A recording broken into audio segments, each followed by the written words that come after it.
तो हम लोगों ने बहुत अच्छे से एसपी प्रोहिबिशन राजेश कुमार भी यहाँ कैंप कर रहे हैं। बहुत अच्छे से एविडेंस कलेक्ट कर करके एसपी सिवान के प्रयास से, एसपी सारण के प्रयास से बहुत अच्छे से दोनों अनुसंधानकर्ता को एविडेंस कलेक्ट कर कर डायरी लिखवाया जा रहा है लोगों से।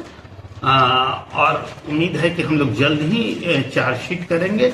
और ये बात हम और बता देते हैं कि लगभग जो जितने भी इस्टेब्लिश्ड बेचने वाले हैं, सबके यहाँ से शराब की कुछ न कुछ मात्रा बरामद हुई। शराब नहीं, स्पिरिट जैसे पदार्थ की कुछ न कुछ मात्रा बरामद हुई है।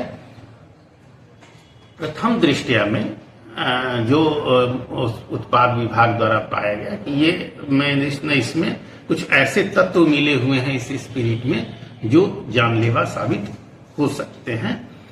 तो उसकी भी जांच अब एफएसएल द्वारा जितने भी बरामद हैं, जितने भी एक्यूज्ड के पास से एग्जिबिट बरामद हुए हैं, सबकी जांच एफएसएल द्वारा करवाई जा रही है। और हम लोग जल्द ही विदिन अ मंथ हम लोग चार्जशीट इस केस में करेंगे और हम लोग स्पीडी ट्रायल के लिए जाएंगे। और जितना मनी ट्रेल हम लोगों को मिला है, हम लोग उसके भी आगे जा करके आर्थिक अपराध इकाई के माध्यम से जो बड़े माफिया लोग हैं उन पर पीएमएलए के तहत प्रस्ताव भी समर्पित करेंगे ताकि आर्थिक अपराध इकाई इस अग्रतर कार्रवाई करे।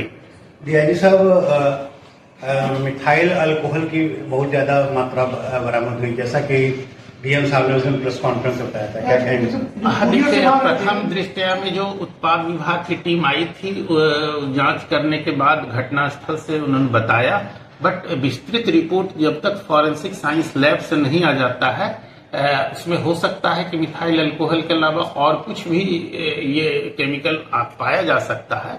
बट जब तक कंफर्म एफएसएल का रिपोर्ट नहीं आ जाता है, ये कहना जल्दीबाजी होगी। प्रथम दृष्टया में जो क्विक टेस्ट होता है, जो उत्पाद विभाग की टीम करने में सक्षम है, उनके एक्सपर्ट करने में सक्षम है, उन्होंने बिल्कुल सही कहा। 16 अक्टूबर को सूचना मिली थी कि कुछ नशीले पदार्थ के सेवन के उपरांत भगवानपुर हाट सिवान जिला के कौड़िया गांव में एवं मशरख के इब्राहिमपुर में कुछ लोग बीमार पड़े हैं और कुछ लोगों हॉस्पिटलाइज हैं और कुछ की मृत्यु हो गई है। इस सूचना पर दोनों जिला के पुलिस पदाधिकारी क्रमशः कौड़िया गांव और इब्राहिमपुर गांव गए तो पता चला कि ये लोग नशीली पेय पदार्थ का सेवन कर बीमार पड़े थे और कुछ लोगों की उसमें से मृत्यु हो गई है। तो इस सबसे पहले इस कांड में 2 केस दर्ज हुए। पहला केस सिवान जिले के भगवानपुर हाट थाना में हुआ और दूसरा केस मशरख जैसे सारण जिला के मशरख थाने में दर्ज हुआ। तो इस पूरे कांड में जो स्थिति है, अभी तक 28 व्यक्तियों की मृत्यु हुई है सिवान जिले में, 7 व्यक्तियों की मृत्यु सारण जिले में, और यहीं से शराब भगवानपुर हाट से ही शराब पीकर गोपालगंज के 2 व्यक्तियों की मृत्यु की सूचना है। कांड के त्वरित गति से अनुसंधान का कार्य के लिए दोनों जिले में 2-2 एसआईटी का गठन हुआ। दोनों जिले में त्वरित गति से एसआईटी ने काम करना शुरू किया और प्राथमिकी के दोनों कांडों में नामजद 26 अभियुक्त थे। 26 अभियुक्त में कुछ कॉमन अभियुक्त भी थे। टोटल प्राथमिकी के 14 और 14 अभियुक्त तुरंत गिरफ्तार कर लिए गए, जिसमें इस कांड का मुख्य सरगना मंटू सिंह की गिरफ्तारी मशरख थाने क्षेत्र से दोनों ज्वाइंट एसआईटी, सारण एसआईटी एवं सिवान एसआईटी के द्वारा किया गया। पूछताछ के क्रम में यह पता चला कि मंटू सिंह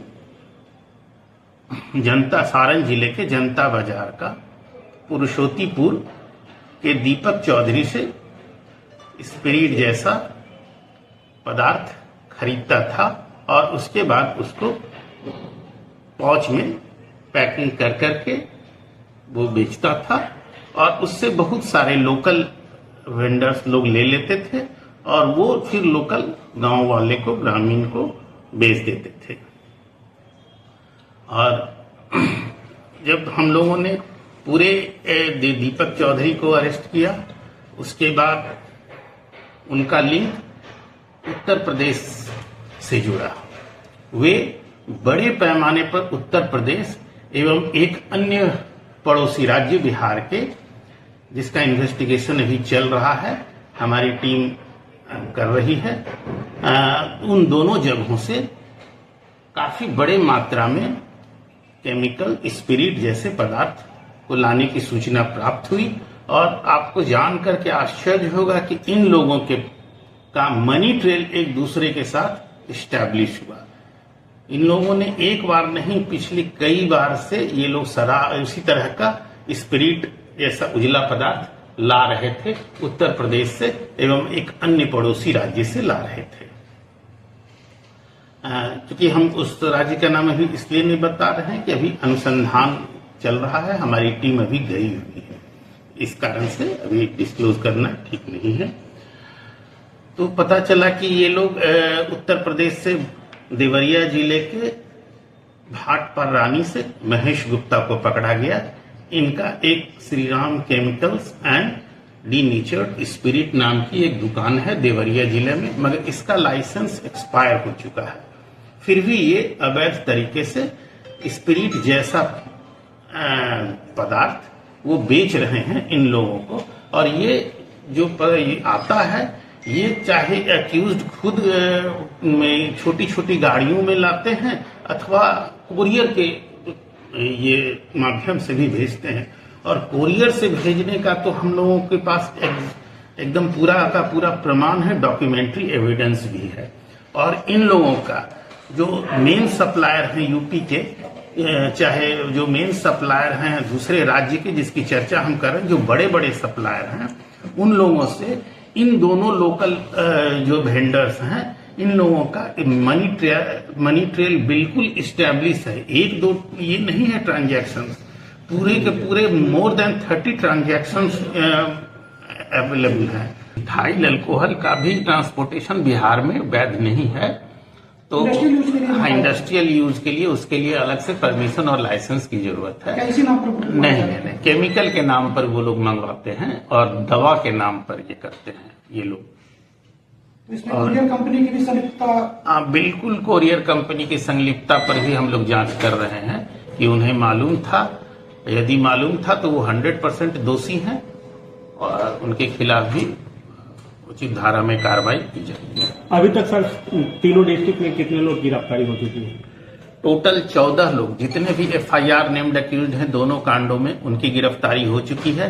पुलिस की कार्रवाई इतनी तेज थी कि 3 लोग जो नेम्ड अक्यूज्ड थे उन लोगों ने सरेंडर किया है और 2 अप्राथमिकी अभियुक्त की गिरफ्तारी भी हुई है। जो मुख्य सप्लायर हैं, जैसे आप भगवान बजती जनता बाजार थाने का दीपक चौधरी और यूपी के देवरिया का भाटपारानी का महेश गुप्ता है, और एक अन्य है जिसके लिए हमारी टीम प्रयासरत है। जल्द ही आप लोगों को हमारी मेहनत का पता चलेगा, क्योंकि अभी टीम अनुसंधानरत है, इसीलिए उसे बोलना उचित नहीं प्रतीत होता। जो इनका कंसाइनमेंट आता था कहाँ पर आता है? पता चला कि कोई ढूंढना था वहाँ पे कंसाइनमेंट की बात आ रही है क्या? नहीं, इन लोगों का मोडस ऑफ ऑपरेंडी था कि ये लोग किसी फिक्स जगह पर जो कोरियर कंपनी वाले लोग होते हैं उसमें उसके बिल्टी में केवल मोबाइल नंबर लिखा रहता था, और एक फिक्स जगह पर वो लोग रुक करके उस मोबाइल नंबर वाले आदमी से कांटेक्ट करके उसको कहीं बुला लेते थे। उनको ये पता नहीं होता था कि ये आदमी कौन है, केवल मोबाइल नंबर रहता था, जो मोडस ऑफ ऑपरेंडी था इन लोगों का। और उसके बाद वो लोग उसको डिलीवर कर देते थे, यही अभी तक पता चला है। डीआईजी साहब, मृतकों की संख्या काफी ज्यादा है, जबकि अभी जिला प्रशासन मात्र 7 की बात कर रहा है। नहीं, आप जो जिला प्रशासन जिसकी पुष्टि करता है वही मृतकों की संख्या भी है। त्वरित गति से अनुसंधान का कारण ये है कि पुलिस महानिदेशक महोदय के इंस्ट्रक्शन के आधार पर हर जिले में 2 SIT का गठन हुआ, और SIT के एक SIT जो अनुसंधान एविडेंस कलेक्ट करेगी और रेड और छापामारी करेगी, और दूसरा SIT स्पिरिट या नशीले पदार्थ टाइप के जो केमिकल्स रहते हैं उसके आवाजाही और रूट का अनुसंधान करेगी तथा जो भी ये व्यक्ति हैं, मरीज हैं या जो बीमार व्यक्ति हैं, उन लोगों को पता लगा करके उन लोगों को इंश्योर करेगी कि उसको अच्छा ट्रीटमेंट मिल सके। इसलिए काम बंटवारा हो जाने से एसआईटी को काफी आराम हुआ काम करने में और इसीलिए इस कांड में फलाफल काफी तेजी से भी मिला। कल बिहार में पहला प्रयोग था सर, क्या लग रहा है कि उसका कुछ फायदा होगा, आगे भी इसका इस्तेमाल किया जाएगा? हाँ, बिल्कुल इस्तेमाल किया जाएगा। डबल एसआईटी का फायदा होता है कि एक एसआईटी का काम फिक्स कर दिया जाता है, वो अपना मैंडेट है उसका, वो अपना काम करेगा और दूसरे का अपना मैंडेट होता है, इसीलिए अनुसंधान तेजी से हुआ। इसमें अगर आप ये वीडियो YouTube पर देख रहे हैं तो हमारे चैनल को सब्सक्राइब करें और बेल आइकन को दबाना ना भूलें। अगर आप Facebook पर ये वीडियो देख रहे हैं तो हमारे पेज को लाइक करें।